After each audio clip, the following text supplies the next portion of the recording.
hili ni la baruti, halishindi kulipuka. Pambana.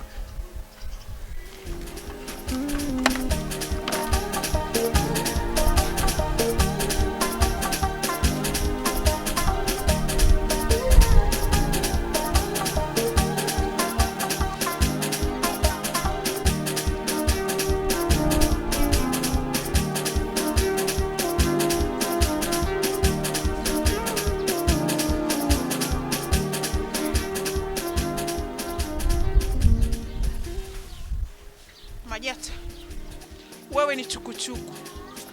Akikushinde kichugu wala mlima amechanga. Hili tope ulolifinyanga ila kwako wewe litaishi.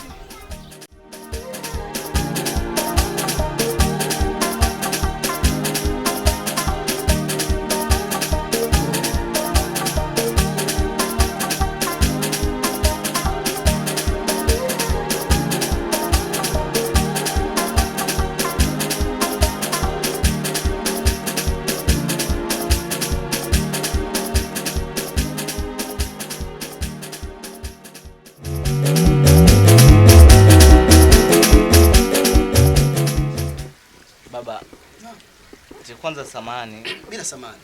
Endapo kama nitazungumza nitakukwaza, samani. Bila samani. Baba. Naam. Hivi umekosa mwanamke wa kuoa hadi unaoa binti kama huyo? Ni kweli. Waswahili wanasema kipenda choroho hula nyama mbichi. Sawa baba, hata kama yule ni binti mdogo, halafu hivi jamii itatuchukulieje? Kwa sababu mimi ni kijana wako mkubwa pale, halafu wanamuona binti kama huyo. Hilo halijalishi. Kwa sababu gani? Katika maisha yalivyo, huwezi ukasema kwamba yule mdogo we mkubwa. Watu wanasema hivi, gari ya zamani ile kuukuli, basi huwa wanavutwa na gari mpya. Kipenda choroho hula nyama mbichi. Ile ni chaguo langu nilochagua. Na uendelee kumheshimu, huyo ni mama yako. Baba, yule mimi namheshimu, lakini kwa ninavyoona mbeleni tusije tukatiana lawama. Lawama tena? Ndiyo. Kivipi? Maana yule baba ninavyomuona, yule bado binti, kuwa na mambo mengi. Kwa utashangaa kesho upo huku, kesho upo huku. Kwa hiyo ndo maana nikakuuliza kwamba haujatizama labda mwanamke mwenyeji yako. Nasema hivi, katika maisha umri ni namba. Umri ni namba. Nafsi yako inapotaka hapo hapo. Usichague eti huyu kwa sababu umri wake mtu mzima na huyu mdogo kwa tofauti. Hapana. Umri ni namba. Sawa? Na nafsi yako inapotaka basi unadili napo. Au baba, tuseme ndo wazee wa kisasa. Maana unashangaa wanasema kwamba ng'ombe hazeeki maini. Kwa unashangaa wanatafuna vitoto vidogo vidogo. Hilo ni neno, lakini sasa haijalishi. Lakini baba, na wewe umuhimu kwa wale wazee. Haijalishi. Maana unashangaa mnakuwa mnachengana na kijana, mnachengana na kijana. Yaani mnakuwa mnakimbizana. Haijalishi. Lakini baba, kitu kama hicho, imagine sasa mimi ndo nikuletee mwanamke mwenyeji kama yako. Ndio maana nakwambiaje, usimwangalie nani anasema nini. Na umri ni namba. Lakini mzee unanishangaza. Maana yake yani unakula vitu laini.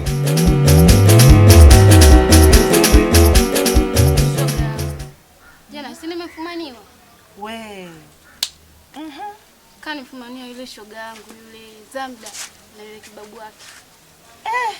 Bala. Kaanza kutoa maneno. Mimi sijui nini na kupanisha kaongee, kaya maliza. Lakini shoga yangu umeataka. Kosa lako sio lake. Hivi wewe Yaani wewe unawezaje kutembea na bwana wa shoga yako? Na yule shoga yako kabisa wa damu. Je, mimi? Yaani rafiki yangu ufai. Kwenye listi ya urafiki nitakutoa. Maana naogopa usije ukamchukua na mimi bwanangu bure. Hapana shoga yangu. Sio kama nimetembea na yule bwana wake. Mimi bwana wake kanitongoza yeye mwenyewe. Alipokuja kunitongoza ndo vile pale tulikuwa nimesimama naye ndo alikuwa ananitongoza na sijatembea naye hata kidogo mimi. Kanikuta naye tu pale ndo kaanza kuyaongea kanena kayamaliza. Mimi hata sijafanya naye chochote. Kwa hiyo nimekufuata hapa shoga yangu. Ukaniombe msamaha. Sio kweli. Yaani wewe mtu akukute kwanza vaa viatu vyake. Yaani mtu akufumanie na mwanamume wake. Alafu tena unamwambia hujatembea naye. Naamini vipi sasa? Wewe unaweza. Unikute mimi nimesimama na mwanamume wako barabarani afu tumekumbatiana. Alafu nikwambie sijatembea naye, utaelewa? Ni kweli shoga yangu unayosema. Lakini mimi sijafanya na bwana wake chochote. Kanikuta tu nimesimama pale, nimesimama naye ndio labda akachukulia hivyo. Sijafanya naye chochote. Kwa hiyo nilikuwa nakuomba kaniombe msamaha. Nitajaribu, lakini sina uhakika sana. Yaani nitajaribu kuombea msamaha. Wewe mwenyewe si unamjua yule shoga yako Kisilani? Ndio namjua. Sasa sijui kama atakubali. Nitajaribu. Sina uhakika ila nitajaribu kuongea naye. Basi kajaribu kuongea naye. Nitajaribu.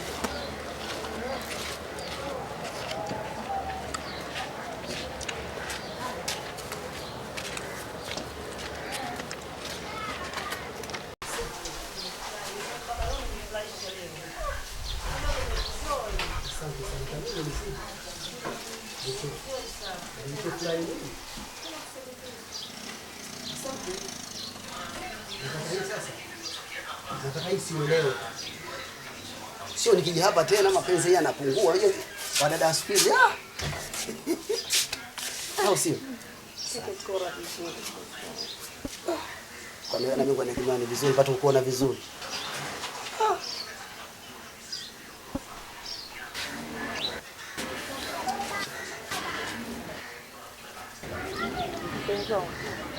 Nakupenda sana. Yaani leo nimeenjoy. Nimeenjoy sana. Shukrani. Vipi baadaye utakuja? Baadaye nitarudi. Okay, karibu. Asante. Asante.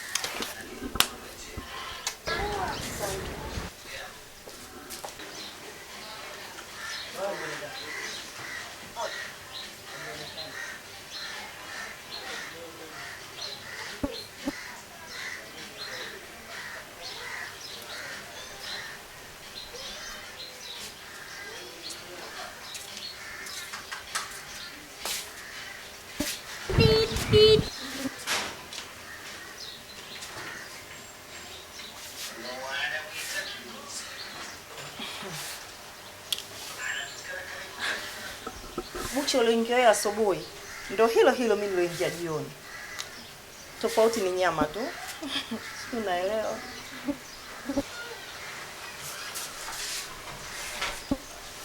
Wewe ndio uko unanichamba wewe. Kwanza nichukua mwanangu. Kiko wapi?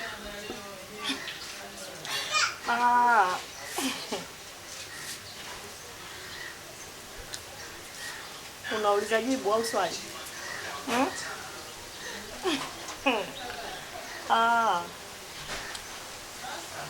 Kwa taarifa yako.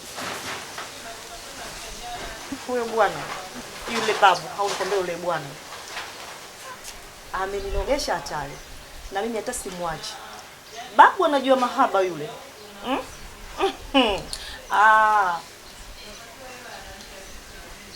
Yaani kwa starehe siwezi kumwacha hata kidogo. Yaani nitamganda yule babu kama lumba. Si umenielewa? Hivi kumbe mnafiki hivi. Na maneno yote yale uliokuwa unaongea, nitaenda kukuombea msamaha sijui nini, ndio umetoka hapo umegeuka tena umeingia huko. Dada.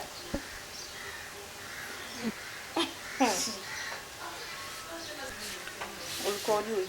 Sasa naona unichelewesha tu. Ngoja niende zangu. Nenda koma hilo.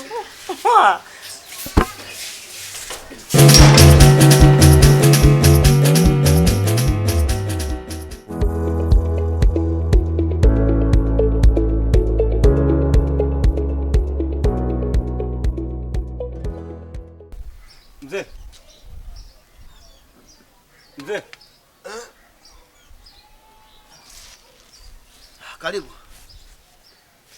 Asante mzee wangu. Shikamoo. Marahaba. Jambo. Jambo, kwema? Kwema tu. Mzee, mimi naitwa Jumbe. Ni kijana wa mtaa hapo kwa jirani hapo. Samahani mzee wangu. Najua ulikuwa na taarifa zangu za mimi kuishi na binti yako Janet. Lakini hatukupata bahati ya kufahamiana. Ni kijana wa hapo mtaa wa jirani hapo. Kuishi mtaa wa jirani, kuita wewe Jumbe, kunasaidia nini? Eleza shida yako. Sawa. Sasa mzee, mimi nilikuwa naishi na Janet pale nyumbani. Tulikwazana kwa changamoto ya kipato. Sasa nimekuja hapa baada ya kusikia Janet amepotea. Ndio nikasema nije kwako mzee wangu.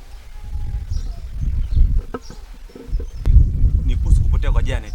Kwa hiyo wewe ndio sababu ya kupotea kwake. Nisubiri hapo hapo. Sasa mzee, ungenisikiliza kwanza. Sasa